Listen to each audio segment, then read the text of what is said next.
अर्नब से मिलकर आने के बाद अंजलि उसके बारे में ही सोचे जा रही थी, तभी उसका फोन रिंग हुआ। उसने टेबल पर पड़े अपने फोन को उठाया और डिस्प्ले देखते हुए बोली, ये रैना इस टाइम क्यों कॉल कर रही है मुझे?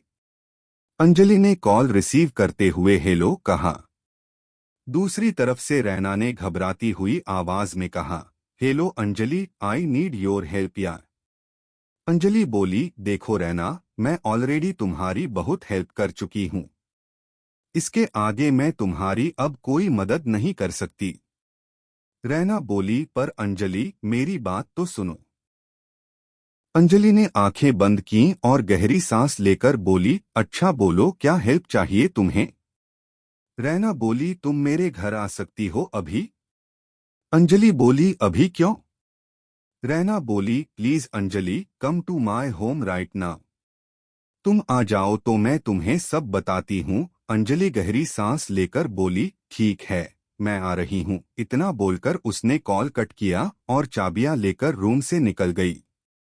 उसने अर्चित के डोर पर नॉक किया।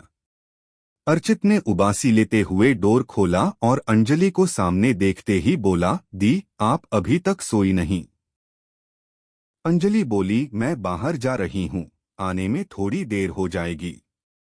अर्चित बोला, पर दी, आप इस टाइम कहाँ जा रही हैं? अंजलि बोली, मेरी एक फ्रेंड है, she needs my help.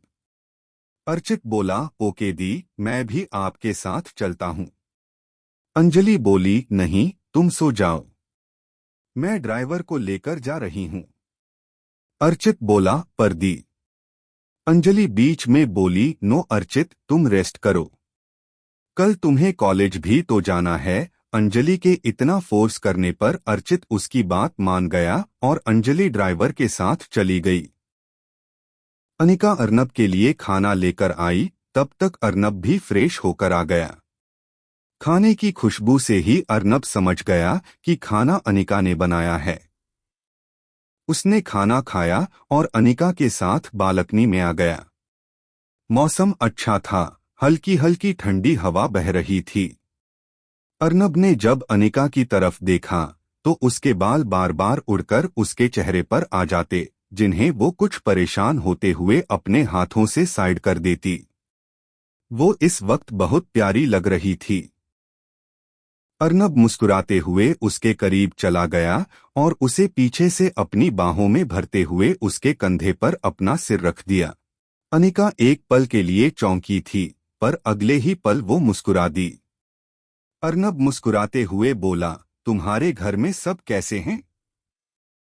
Anika ने धीरे से कहा, सब अच्छे हैं।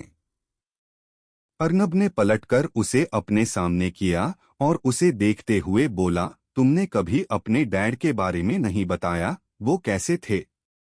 अनिका उसकी बात सुनकर मुस्कुराने लगी, मेरे पापा बहुत अच्छे थे। जिस ऑफिस में वो काम करते थे, वहां उनकी सब बहुत रिस्पेक्ट करते थे। बोलते हुए अनिका ने अर्नब की तरफ देखा और उसकी आंखों में देखते हुए बोली, आपको पता है, मेरे पापा की कभी किसी से लड़ाई नहीं हुई। हम सब उनसे आज भी बहुत प्यार करते हैं। आपको पता है अर्नब जी, वो मुझे क्या कहते थे? अर्नब मुस्कुराते हुए बोला, बताओ वो तुम्हें क्या कहते थे?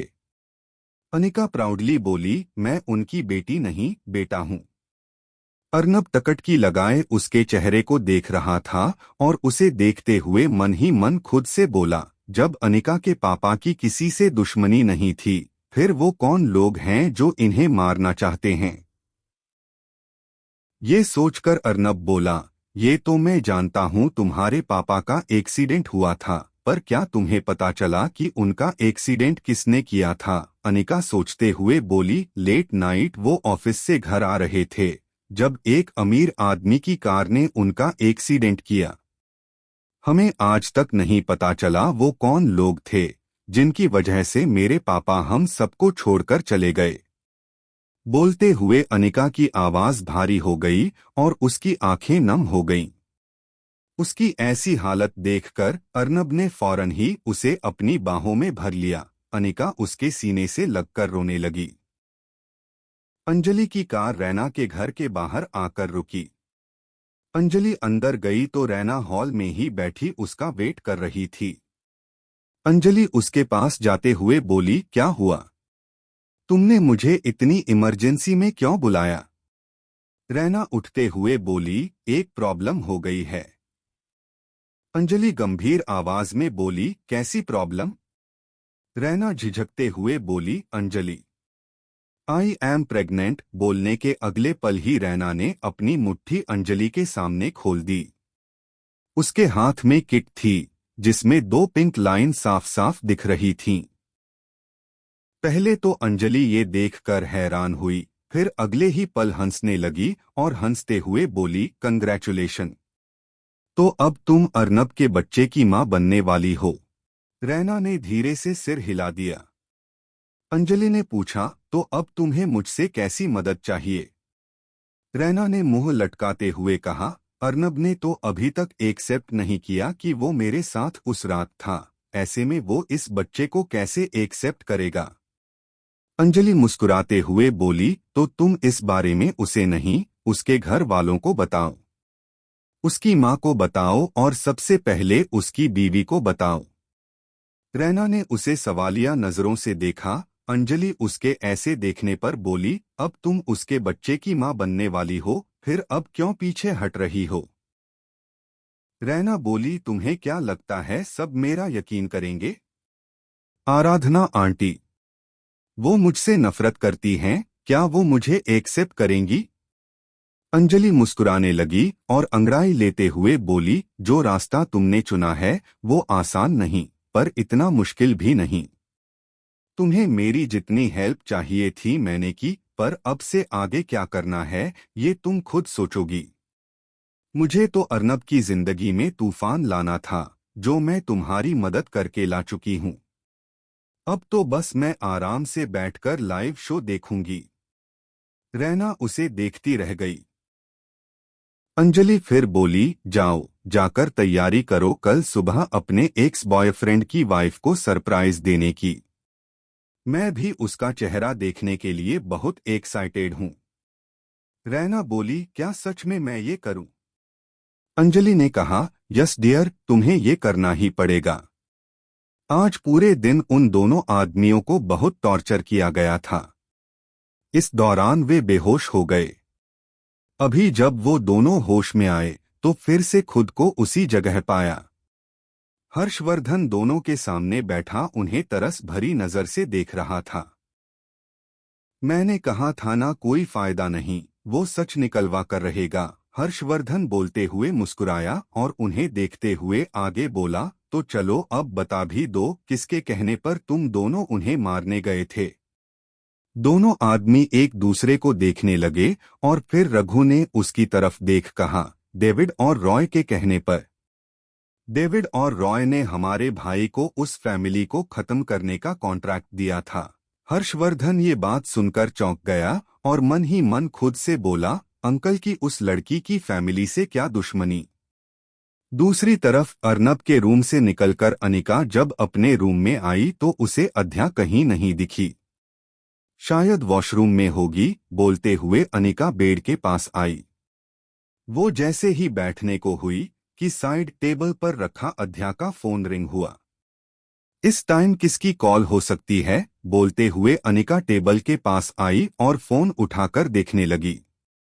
अर्चित, ये कौन है? अनिका हाथ में पकड़े फोन को देखते हुए सोच ही रही थी कि कॉल रिसीव करे या नहीं, कि तभी अध्या वॉशरूम से आई। उसका फोन अभी भी रिंग हो रहा था। अनिका के हाथ में अपना फोन देखकर अध्या जल्दी से उसके पास आई और फोन उसके हाथ से लेकर कॉल कट कर दिया। वो उसकी तरफ पीट कर हड़बड़ाते हुए बोली, वो भाभी, ये मेरा क्लासमेट है। इसके नोट्स मेरे पास रह गए थे, शायद इसलिए फोन कर रहा है। एक नंबर का गधा है, इसने टाइम भी नहीं देखा कॉल करने से पहले। तभी अनिका ने उसे बीच में रोकते हुए कहा, तुम इतना क्यों नर्वस हो रही हो? ये तो बहुत छोटी सी बात है। उसे कॉल करके बोल दो कल तुम उसे नोट्स दे दोगी।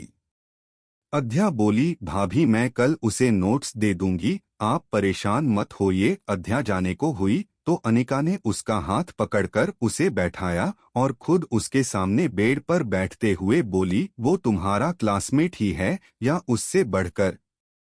देखो अध्या, तुम मुझसे शेयर कर सकती हो। हम दोस्त भी तो हैं, अपनी दोस्त को नहीं बताओगी? मैंने दराज में मिस वॉच देखी थी। जैसे ही अनिका ने ये कहा, अध्या आंखें बड़ी कर उसे देखने लगी।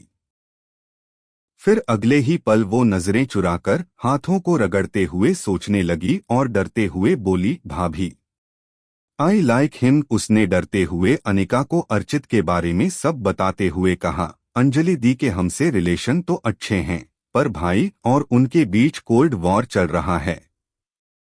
बिजनेस की वजह से वो दोनों अब पहले की तरह फ्रेंड्स नहीं रहे। अनिका ने सवालिया नजरों से देखते हुए कहा, तो क्या अंजलि और अर्नब जी पहले दोस्त थे? अध्या सिर हिलाते हुए बोली, हाँ वो दोनों ही नहीं, तीनों रैना दी भी। पर फिर सब अलग अलग हो गए। अंजलि दी तो अपने डैड की एक्सीडेंट में हुई मौत की वजह भाई को मानती हैं, पर भाभी अर्चित ऐसा नहीं सोचता। उसे सब पता है, गलती उसके डैड की थी।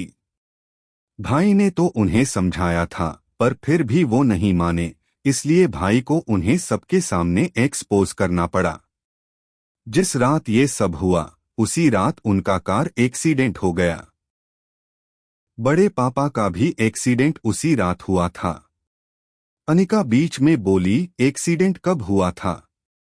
अध्या बोली, जब रैना दी सब छोड़कर लंदन चली गई थीं, उनके जाने के 6 महीने बाद ही ये सब हुआ।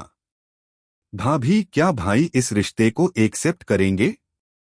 अनिका ने प्यार से अध्या के गालों पर हाथ रखते हुए कहा, क्यों नहीं करेंगे? तुमने क्या गलत किया? प्यार करना कोई गलती थोड़ी है। वो तुम्हें समझेंगे और मान जाएंगे। हाँ, बस तुम्हारी अंजलि दी मान जाएं। अध्या जल्दी से बोली, अर्चित ने बोला है भाभी वो अपनी दी को मना लेगा। अनिका गहरी सांस लेकर बोली, देखते हैं। वैसे तुम्हारी अंजलि दी थोड़ी खड़ूस हैं। अध्या हैरानी से बोली, क्या आप उनसे मिल चुकी हैं? अनिका बोली, हाँ 2 बार मिल चुकी हूँ। अध्या मुस्कुराते हुए बोली, भाभी वो पहले ऐसी नहीं थी, अब हो गई है।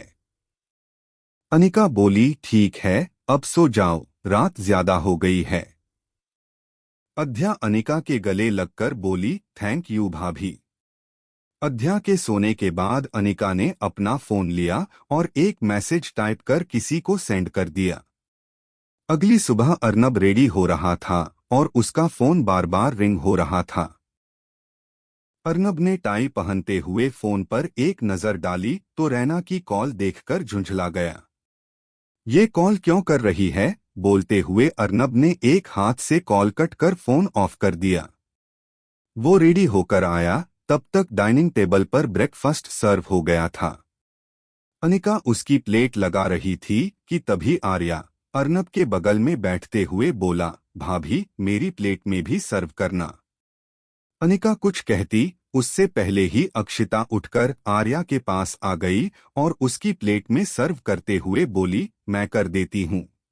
आर्या जबरदस्ती मुस्कुराते हुए बोला, अक्षिता तुम्हारी तबीयत ठीक है? ये सुनकर अध्या को हंसी आ गई। अक्षिता जल्दी से बोली, हाँ मैं बिल्कुल ठीक हूँ।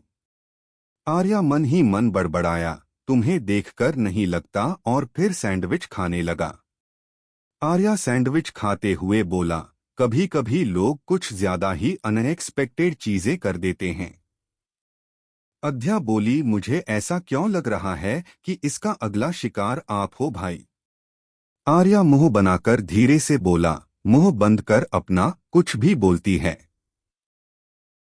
हम दोनों अच्छे से जानते हैं कि ये भाई में इंटरेस्टेड है, मुझ में नहीं। अध्या मुस्कुराते हुए बोली, पर भाई के सामने इसकी दाल गली कहाँ? मैं तो श्योर हूं ये अब आप पर लाइन मार रही है। बच के रहना, कहीं शिकार ना हो जाओ आप इसके तीरों का। आर्या अध्या को घूरने लगा।